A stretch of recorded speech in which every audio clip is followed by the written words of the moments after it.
Students. Sorry for the inappropriate timing. It has some problems. So I'll continue with the same topic, that is red and yellow soil, which we were dealing with. We'll continue with the last point, that is the soil is red in color because of the iron content in that, and when it becomes wet, it color changes, it looks like yellow in color. So, and it is also seen that it is high in the cultivation of various grams, groundnuts and castor seed. That means it is good for other agricultural crops, that is grams, groundnuts and cotton seeds. Now moving to the laterite soil, that is found in Kerala, Karnataka, Madhya Pradesh, Tamil Nadu and parts of Orissa and Assam. So you can say that the laterite soils are very spread in a very scarcity manner. You will be seeing that it is found in some parts of Kerala, then some parts of Karnataka, some regions of Karnataka, then you have Madhya Pradesh region, then some parts of Odisha, and you have some parts of Assam also. It is being seen that laterite soil are found. All these areas experiences very high rainfall where we get the laterite soil. Now moving to the other points. This soil develops by leaching due to heavy rain. That means the soil develops here by leaching process. That means removal of the soil. The soil is formed because of the removal of the soil with the heavy rain, and this is due to the heavy rain. Laterite soil is low in organic component and can be made cultivable with the acquainted use of fertilizers and manures. So from this you can understand that laterite soil is not so much rich in minerals or inorganic or organic components, but it can be made good for agriculture purposes when we can use them as a fertilizers. We can put the fertilizers or manures on the soil and it can be used for the cultivation. And we have seen that it is good for tea, coffee and cashew nuts. That means this laterite soil is good for other agricultural crops, that is tea, coffee and cashew nut. Now moving to the arid soil. Arid soils are mostly found in the regions of Rajasthan. That means where you will be getting very less rainfall. That is this region, Rajasthan region. We are getting in the Rajasthan region. And it is seen that also in the parts of Kutch region in Gujarat. And it is reddish brown in color and has a sandy texture. That is, arid soil is reddish brown in color and it is a sandy texture, which you have seen it also. If you have visited Rajasthan area, you would have seen the texture of the soil differ. Even if you have seen in the northern plains or in Jharkhand, the soil's materials or the soil texture or color is different from the arid soil or from the Rajasthan region. So you can imagine, or you can, if you have visited that place, you can identify the color, the texture and the properties, not properties, texture of the soil. And it is seen that due to the high temperatures and dry climate, arid soil is low in moisture. And you will be seeing that this soil is less in moisture, that it does not have water content because of the high temperature and organic content, and has high salt content. You will be seeing that this soil, because of the high temperature and dry climate, it has very less moisture, that is very less water in the soil, and it is very high in salt content. That means it has more soil content in that soil, that is in the arid soil.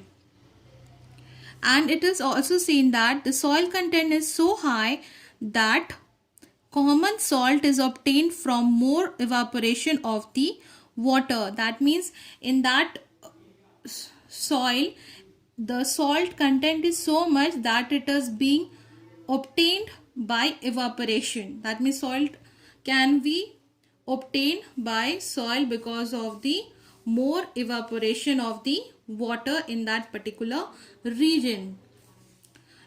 Now moving to the last point or last types of soil, that is forest soil or mountain soil. It is found in the mountainous region of Himalayas from Kashmir to Arunachal Pradesh.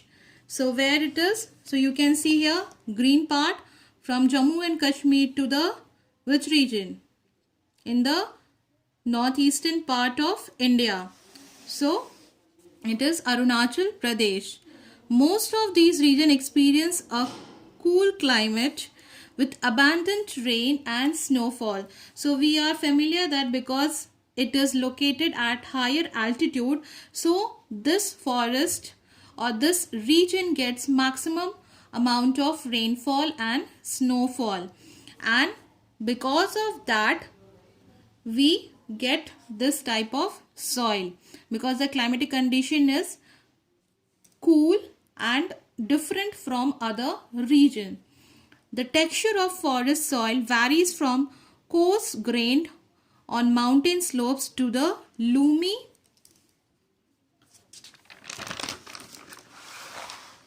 river valleys. You will be seeing that it has a different texture of the soil. It has coarse grained on mountain slopes, that is on the mountain slopes we get different types of texture of the soil, that is coarse grained soil, to the loomy river valleys, that means little bit softer in the river valleys. Forest soil in the snow covered is often acidic with low humus content. We'll be also seeing that in the mountainous region where it is covered with the snow, it is often acidic with low humus. That means the soil content will be little bit acidic and with low humus content, and it is good for growing wheat, rice, sugarcane and oil seeds. So you have seen that this mountain or forest soil is good for wheat, rice and sugarcane and oilseed crops. And you have also seen that there are regions which are cultivating these crops, that is Jammu and Kashmir and Arunachal Pradesh. As we know that soil takes a long period of time to form. In the same way, the soil are also being easily eroded by natural agents, and we can say that it can be eroded by the natural agents like running water, glaciers and other natural agents. So that removing of the top layer of the soil is called as the soil erosion. As we know that soil is an essential natural resource that supports a majority of life on the earth, that is plants and animals, and it takes hundred of years or thousand of years to form a thin layer of soil. And we have seen that without any vegetation the soil can be carried away by the running water or by natural agents. So we have to protect all these soil erosion, that means from eroding away the soil. So it is being seen the loss of soil cover due to natural agents like wind and running water is called as the soil erosion. That is means that the removal of the topsoil of the soil profile is called as the soil erosion. Not even the natural agents are affecting the soil erosion, but sometimes human activities are also responsible for soil erosion. For example, deforestation, overgrazing, constructions, and mining activities. That means not only natural agents but also the human activities are responsible for soil erosion. That is deforestation, overgrazing, constructions, mining activities. And we have seen that without vegetation cover, soil becomes dry and loose and gets easily eroded. That means that if there is no agriculture work on the field, the soil becomes dry and it gets eroded by the natural agents, and you can say it can be easily eroded. And other methods also, like plowing off and down of the slope, increase the speed of the water flowing in the slope or in the plain areas, which increases the rate of soil erosion. That means sometimes some farming is not so good. Defective farming methods which we use for plowing up and down the slope, it results in the high speed of soil erosion. Even the running water forms a deep channels through clay soil, which is called as the gully erosion, which covers the land into bad land making. That means when the water is continuously flowing, it makes channels like this over the soil that is eroded by the water or by other natural agents, which makes the soil like a gully region. So that is called as the gully erosion. That is running water carves deep channels through clay soils called gully erosion, which converts that land into bad land, making it unsuitable for cultivation because the topsoil is being removed by the running water. It is eroded, so that makes that land infertile and unsuitable for cultivation. When it is seen that when water is flowing, it washes away the entire sheet of the topsoil. That is called as the sheet erosion. That is when there is a big land and if there is a flow of water, then what happens? The flow of water washes away the entire sheet of the topsoil. That when it is excessive rain, it happens, what happens? It takes away all the topsoil and erodes to the other place. So it is called as the sheet erosion. When flowing water washes away the entire sheet of topsoil is in a region, it is called sheet erosion.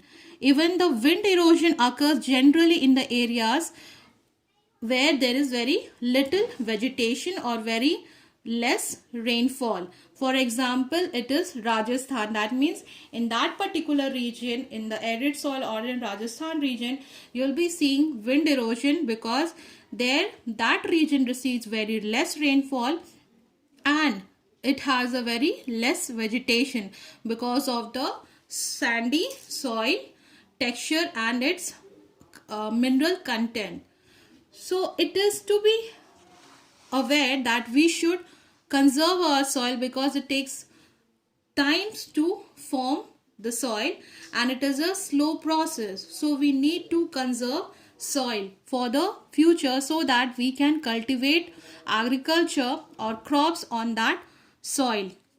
So the prevention of soil erosion is called soil conservation, and the ways we can do it by different ways, that is terrace farming is one way to do the soil conservation, that is cutting terrace along a slope, and these terraces reduce the speed of water flowing down the slope and help in the soil conservation. That means terrace farming is also a way in which you can conserve the soil for the future generation. That means you can utilize that soil for cultivation if you do it in a terrace farming. That means along the slope you have to make the terrace farming so that the soil can be conserved for being eroded in the other areas. Second is contoured plowing is also beneficial in reducing the flow of water down the slope and involves plowing at right angle to the natural slope of the land. These are the two methods in which you can conserve the soil conservation. And it is also being seen that affecting farming techniques also helps in the soil erosion, you can say conservation.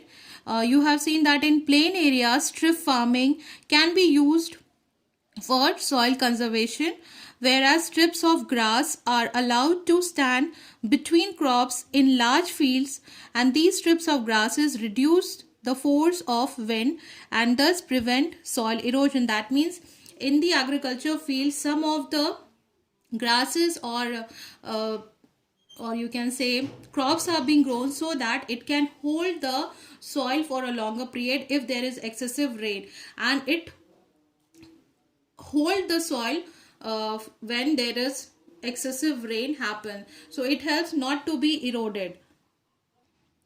And the last point, it is planting rows of trees along the farmland.